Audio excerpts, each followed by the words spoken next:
question pour toi, Mehdi. En yoga, on parle beaucoup du psoas et on fait beaucoup Oui. d'étirements de psoas dans des tas de postures différentes. J'ai remarqué que très souvent, dans ces postures-là, ça génère également des libérations émotionnelles assez fortes, avec parfois des pleurs chez les personnes qui les font. Du point de vue de l'ostéopathie, qu'est-ce qui peut expliquer ce lien en fait entre le bassin, les psoas, le fait d'étirer pourquoi est-ce que ça génère, ça peut générer Bah, autant d'émotions? c'est bien que tu parles, c'est super intéressant que tu parles du bassin, Marie, parce que le bassin, moi j'aime bien l'appeler la clé de voûte du corps humain en termes de biomécanique, parce que il va déterminer l'état de nos jambes, de nos segments, de notre colonne aussi, de nos bras, parce que le bassin en fait va emmagasiner tous les chocs, les forces physiques en fait qu'on va recevoir de nos membres inférieurs en marchant, en courant, etc. Et si il est déséquilibré, bah, à ce moment-là, en fait, il va transmettre les forces physiques de manière un peu aléatoire. Et du coup, ça va être mal emmagasiné par notre colonne vertébrale. Et puis après, ça va se transmettre un peu aux épaules.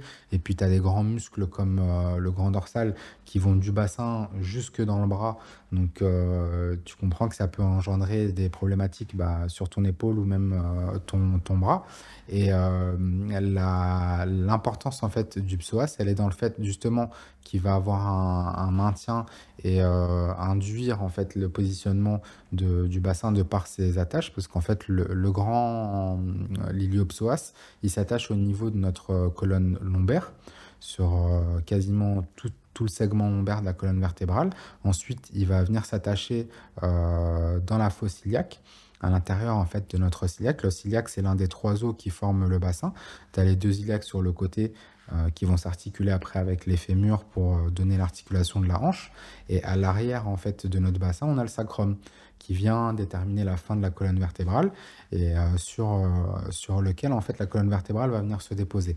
Et justement, donc, du coup, pour se finir, le psoas, il va venir se finir sur le grand trochanter. C'est une partie de notre fémur qui se situe pardon, à l'extrémité supérieure du fémur. Et donc, en fait, on dit que c'est un muscle qui est polyarticulaire parce qu'il traverse non seulement les articulations lombaires, l'articulation sacro-iliaque, mais aussi l'articulation coxo-fémorale.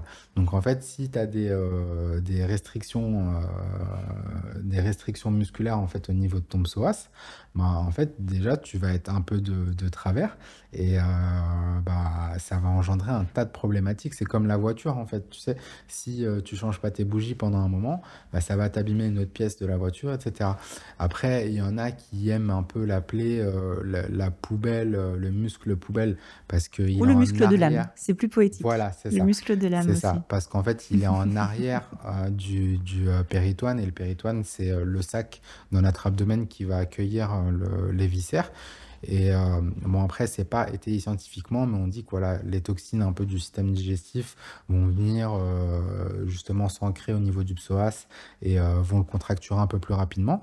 Mais de par tout ce périmètre déjà physique qu'il a au sein de notre corps et de par en fait l'importance qu'il va avoir dans notre biomécanique, bah, je pense que effectivement, si notre psoas va mal, bah, notre esprit aussi peut aller mal.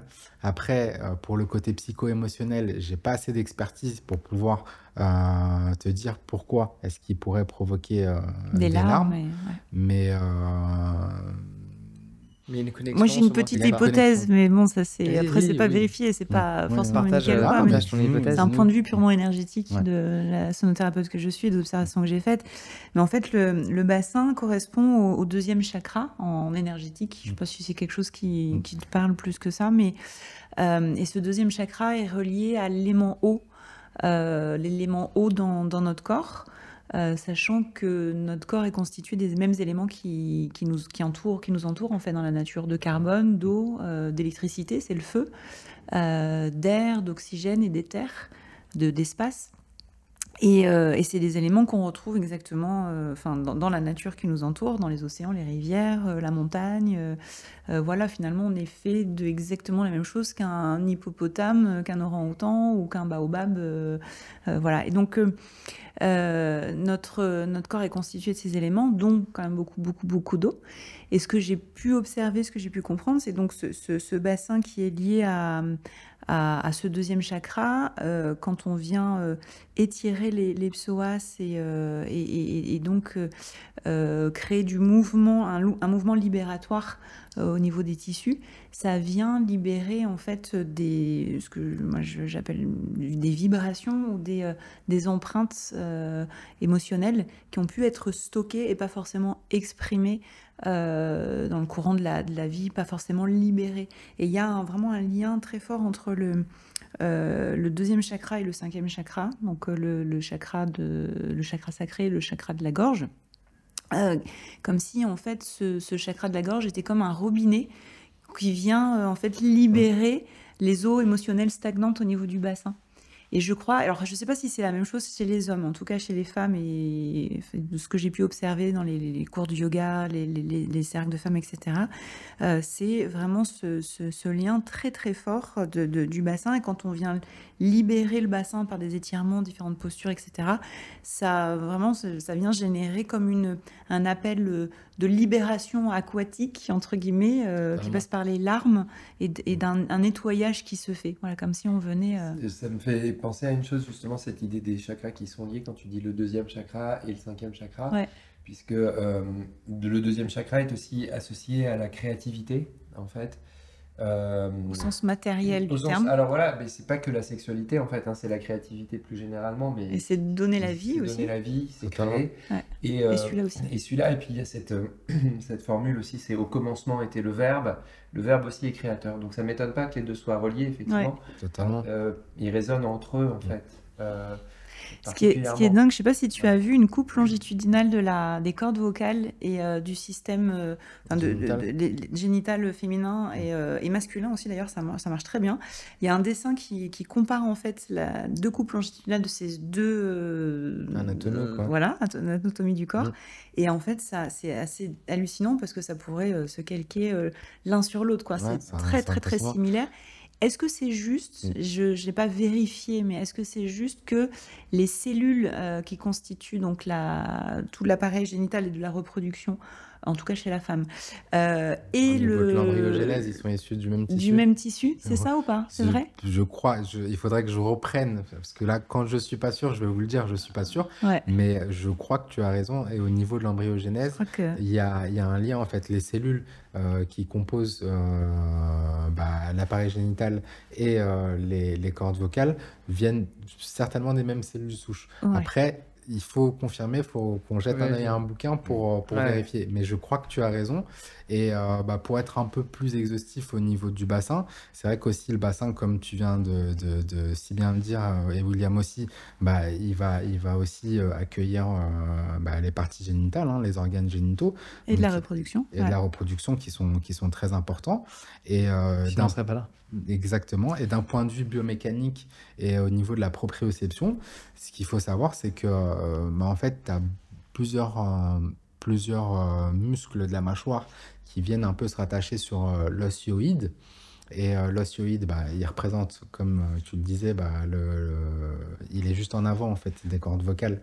Donc il y a tout ce lien-là. Et en fait, ce que je voulais dire et finir là-dessus, c'est que la mâchoire en fait est l'un des capteurs de notre corps qui va nous permettre en fait de contracter nos muscles et de positionner les articulations comme il le faut pour pouvoir par exemple attraper un verre ou rester debout en équilibre. Et c'est eux qui vont aussi induire, l'équilibre de notre mâchoire va induire le positionnement de notre bassin et vice-versa. De toute façon, c'est un vase communicant. Et en fait, on se rend compte en échangeant que tout se rejoint Ouais. Mais c'est pour ça que ça s'appelle en dérivation, c'est qu'on dérive, mais pour vous partager, en tout cas, l'idée, c'est qu'on dérive, mais en fait, tout est toujours connecté. Exactement. C'est l'idée aussi d'un circuit électrique. qui est une dérivation, C'est mais ça. une connexion. Et ce que tu dis Et me fait penser aussi à un truc que j'ai découvert. J'ai vu une vidéo, alors à chercher en tout cas, ça s'appelle la dentothérapie. Ouais. Et c'est un dentiste qui témoigne qu'en fait, il en avait marre de soigner ses patients d'une manière un peu conventionnelle et qu'en fait, il a Totalement. ramené aussi les dents à une compréhension de ce qu'il y avait au niveau Ouais. émotionnel, au niveau holistique. Tu vois, c'est-à-dire Totalement. que de toute façon, en fait, les dents aussi, elles sont reliées à plein d'aspects, à plein de méridiens de notre Totalement. corps. Totalement. Et donc, en fait, eh bien, c'est un dentiste qui pratique la dentothérapie, donc il a une approche pour guérir ses patients, pour les soigner, qui est beaucoup plus holistique, comme on dit, Tout à et fait. beaucoup plus profonde. Et c'est un domaine qui a l'air hyper intéressant Bah, aussi il y à en a de découvrir. plus en plus, oui. Bah, Ouais. de toute façon, l'articulation en fait temporo-mandibulaire, on sait qu'elle a un rôle primordial au niveau de l'équilibre de notre corps. Et beaucoup de dentistes en fait l'ont compris. L'occlusion, c'est-à-dire la correspondance en fait entre les dents du haut et du bas, est très importante pour un tas de choses, pour l'élocution, pour plein de choses.